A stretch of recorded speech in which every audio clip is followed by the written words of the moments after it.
Okay, we are back with more soap. This is going to be Season 3, Episode 16.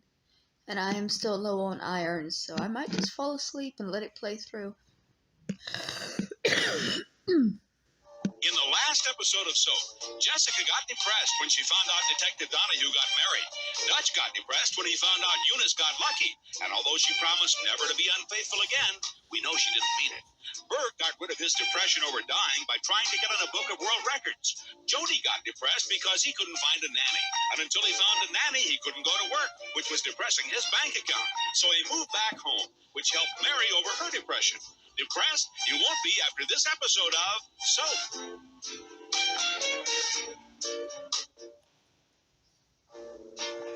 This is the story of two sisters, Jessica Tate and Mary Campbell. These are the Tates, and these are the Campbells. And this is Soap.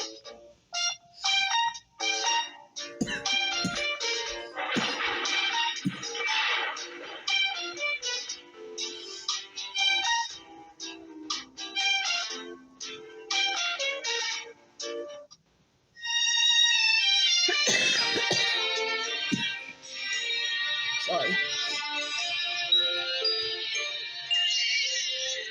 Uh-oh. Which baby's crying? Is it Wendy or Timmy? I don't get it. Wendy. I don't get it.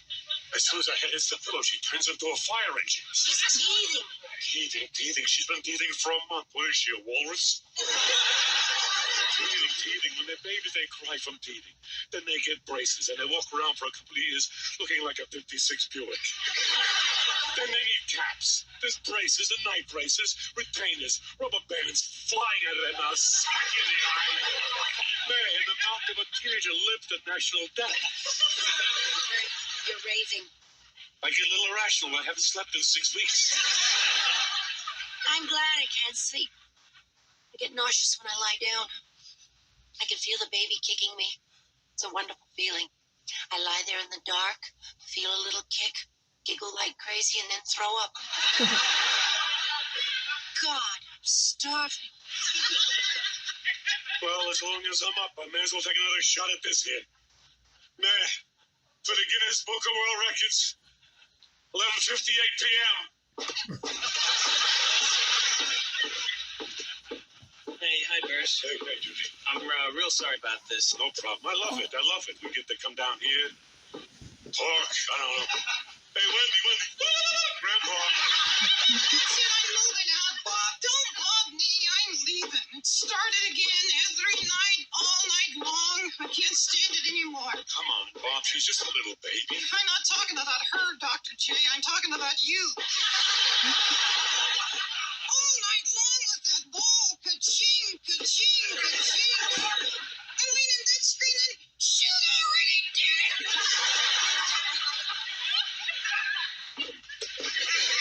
Dad is trying to get into the Guinness Book of World Records. So what, ain't a nudge? Reminds me of my cousin Pinocchio. What a pain in the rear he is. I don't want to be a real live boy. I don't want to be a real live boy. All night long it could make you throw up.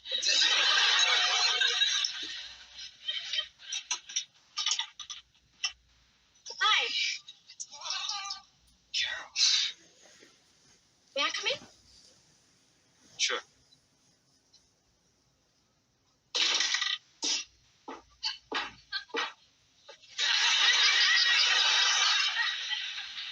How have you been? Fine. Fine. Miss Warmth. Oh, well, we better get dressed, man. We're gonna make that movie. Let's go.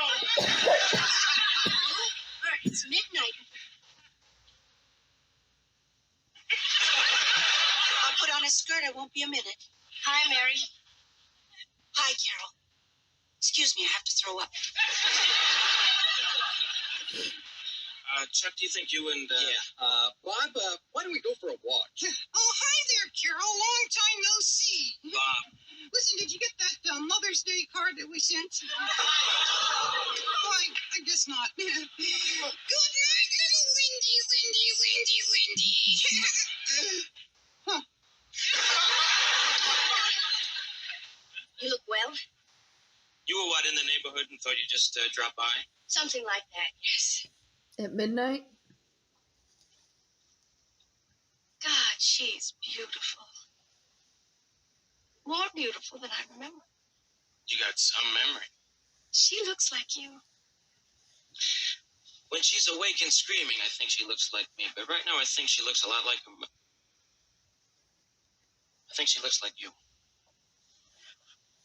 She's incredible. So how you been? Good, good. What happened to the cowboy? Oh, he's here. Came into town together for the rodeo. Is the rodeo in town? Damn, my chaps are in the cleaners. May I hold her? Of course. Is she gonna try to take her? Oh. Oh, God.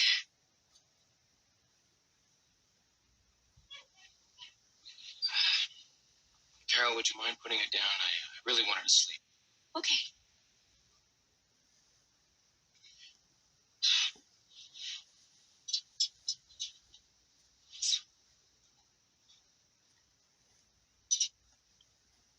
It's not really healthy to sleep in those. You don't seem too happy to see me.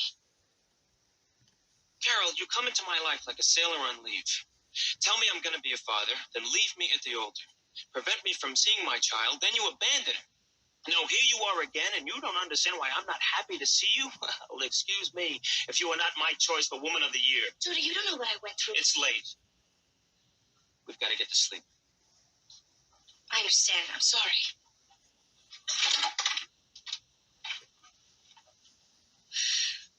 We'll be here till the end of the month. May I see her again? Sure. Thank you. Bye-bye, honey. Her name is Wendy. See ya.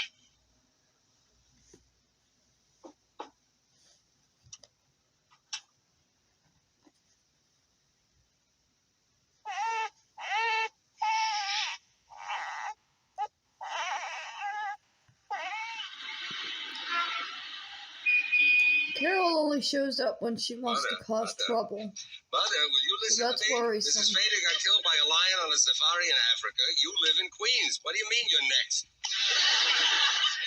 It had nothing to do with you. She stepped out of a Land Rover and tried to sit on a lion. What has that got to do with you? But we all wish people would that sometime. You don't have to feel guilty, Mother. I'm a psychiatrist. You can take my word for it. Fine, what do I know? Your time is up, Mother.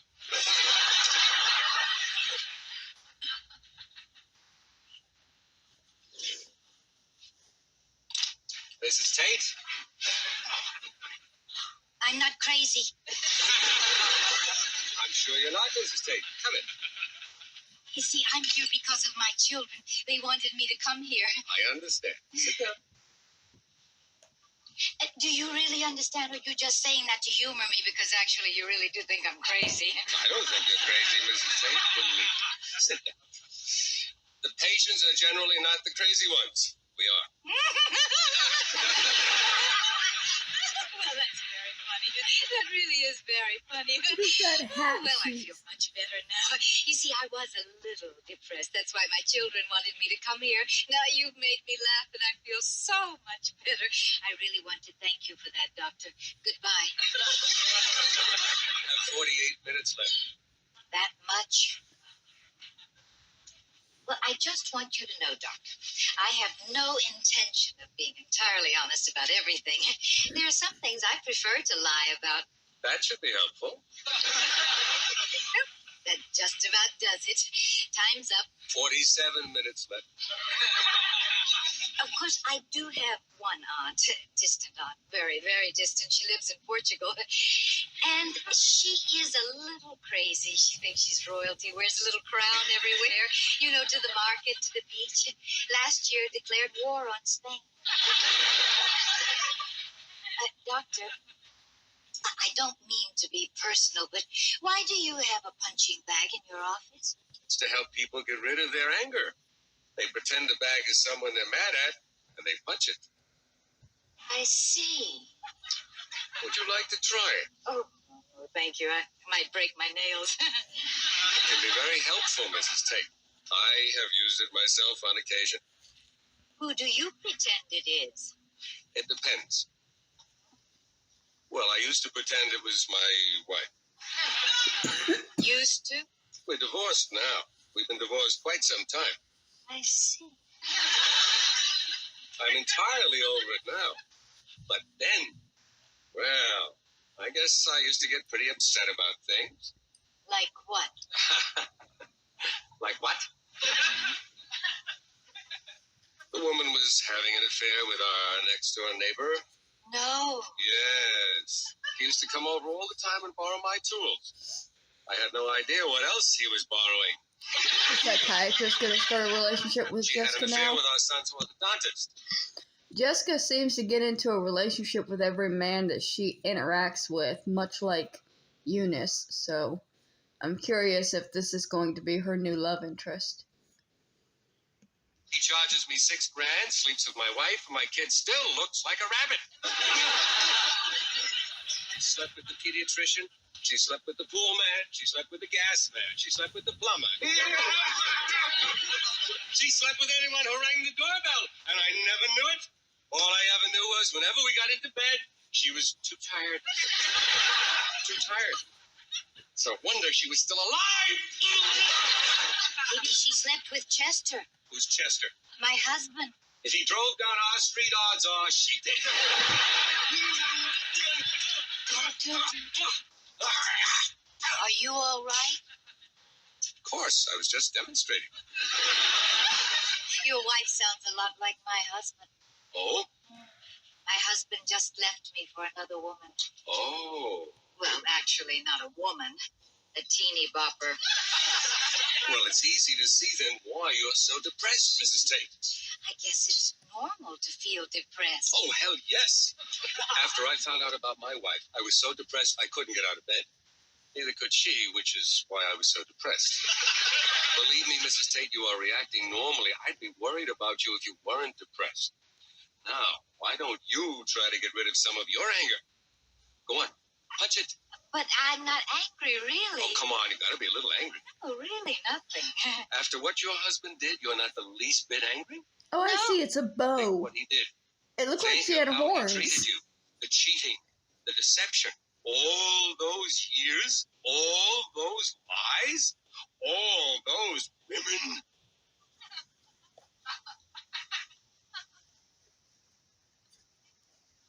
My grandmother used to put these big bows in my hair, but I've never had one attached to a hat like that. I guess I was a little angry.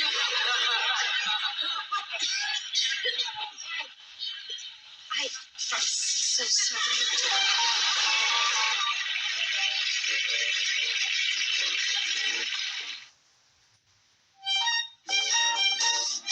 He might need a new punching bag that doesn't suck. I worked 22 hours. 22 hours I've been dribbling this. I dribbled in the train.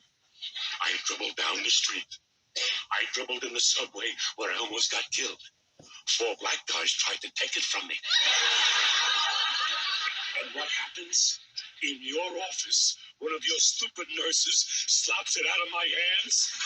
What is wrong with her? Where is her mind? She takes a person's basketball in the middle of a dribble. I'm sure she didn't realize. 22 hours. I have to start all over again. I'm sorry, Bert. I'll talk to her. Which one was it? The blonde, the one who looks like a transvestite. I'll talk to her. Sit down. This better be important why I'm here. After what I just went through here, this better be big. It's big, Bert. Something happened yesterday. I lost a patient. What? Is he laughing about it? You're having a really terrific month here. See, about the time you came in for your physical, this other guy came in to see me too. Well, he checked out fine. Perfect health. Yesterday, he died. They mixed up the results He's laughing because it's humorous, because Bert is in perfect health and has spent the last couple of months thinking he's dying. But as a result, he's laughing about this other man dying because of his incompetence. He's not going to be a doctor for much longer. Well, I guess the other guy can't sue him. His family can, and Bert can. I did an autopsy, Bert. He had your disease. What? What do you mean? What do you mean? I mean, I have no time left? You gave me 5 months. You told me, what, this, you mean? What do you mean, this is it? I mean, right now, any second, right, this, right? Oh, I'm getting dizzy here. That's it. I get it. I feel it. That's it. The heart stopped. It's going. No, Bert, no. Doc, I'm going. You tell Mary I love her. Bert, you're not dying. Give my eyes to some blind guy. I got 20/20 vision, but just tell him, remember, vodka makes him red. Bert, it was a mistake. Am I dead yet? This is taking a very long time. Bert, you're not dying. The lab made a mistake. He had the disease, not you. I mean, I never had. I'm not now. I know I'm alive. I'm living. I'm not gonna die.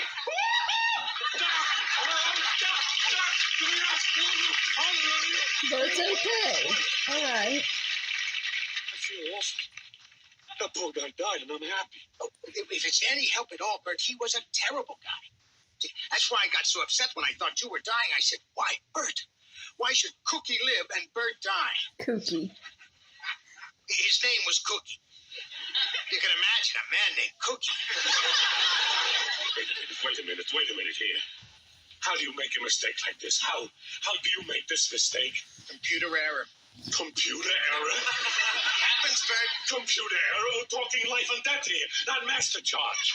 I moved those off the Flatiron building. They're ruining our lives, these computers. I had a friend once shot the computer. He made him so crazy. The computers, you ever make a mistake on your bill? Forget it. Once it's in the computer, it's there for life. I'm glad you brought that up, Bert. See, unfortunately, the computer thinks you're dying, and it contacted other computers, bank computers, charge card computers. See, some dying people like that charge up a storm before they go. So now, since all the computers think you're dying, you become a bad credit risk. If I were you, the next few months, I'd use cash. He's about to have a baby.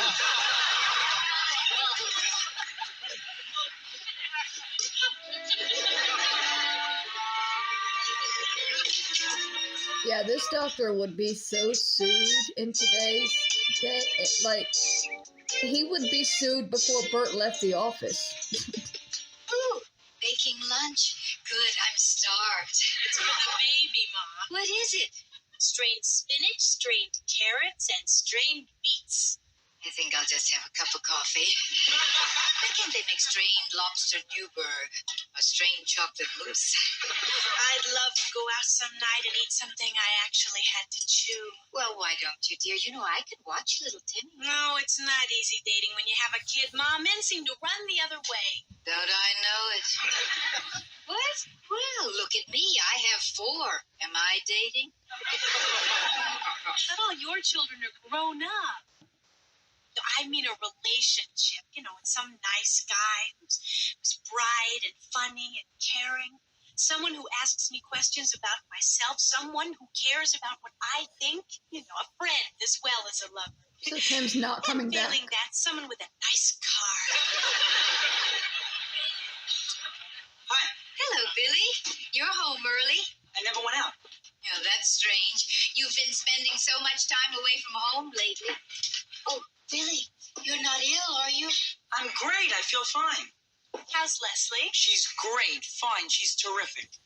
It must be so nice to have someone you can spend time with. It's the best. Where is she now? Who cares? Billy. I didn't mean that, Mom. It's just, she wants to see me all the time. And I really care for her. She's a wonderful person. But I'm just too young to commit all my time to her. Do you believe this? Here we are dying for what you have, and you don't want it. What's with this family and relationships?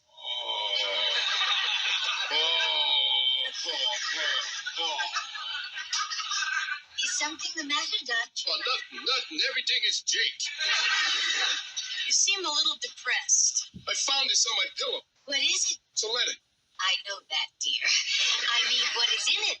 I haven't read it yet. I'm too scared. Well, who's it from? It ain't from the Tooth Fairy. It's Eunice. She wants me out. Now, Dutch, we don't know that for sure. Yeah, this is goodbye. That's what this is. I got 24 hours to get out of her life. I'm getting the boot, the old wazoo, the long goodbye. Why don't you read it? I can't. If this says what I think it says, I'll go nuts. Now, Dutch, I know that your natural instinct is to tear the kitchen to pieces and throw it piece by piece into the pool.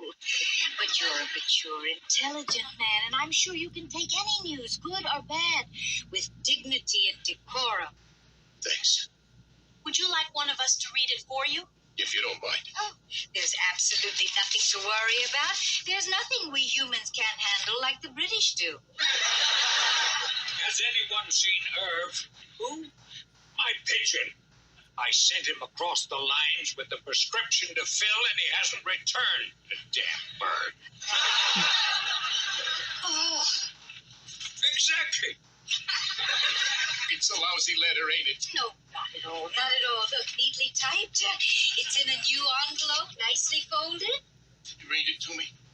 Fine. Eunice is left. But we're going to play a little game first. It's called Tie Up. You see, we are going to tie you up real tight, and then we'll read the letter. Won't that be fun? No, please. I can handle it, really. I believe you, Dutch. I believe you.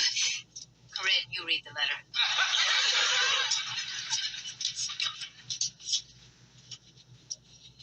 Dear Dutch. See, there's a good sign, dear. I mean, she could have started it, hey, Jerko. Read. Dear Dutch. I've run off with another man. Okay, little setback. Please don't take this as a reflection on you. Better. Billy. Read. But I have to leave you. Please don't try to find me. It's easier this way. Eunice.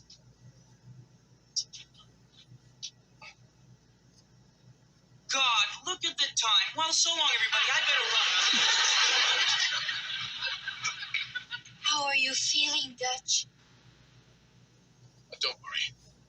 I'm not gonna do nothing. I better go back. What for? I can't live here no more. Eunice is gone. So? Well, you're her family.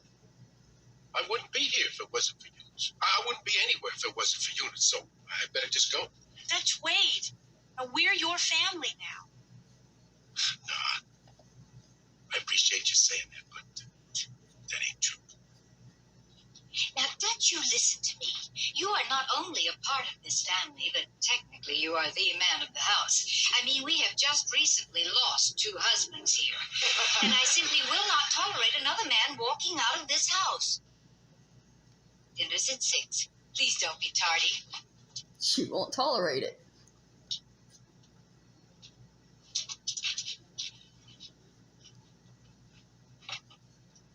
The mother's really a nice person. We all feel the same way, Dutch. Almost all. Feel like talking? No. You feel like crying? I haven't cried since I don't cry. Well, then, would it help if I held you?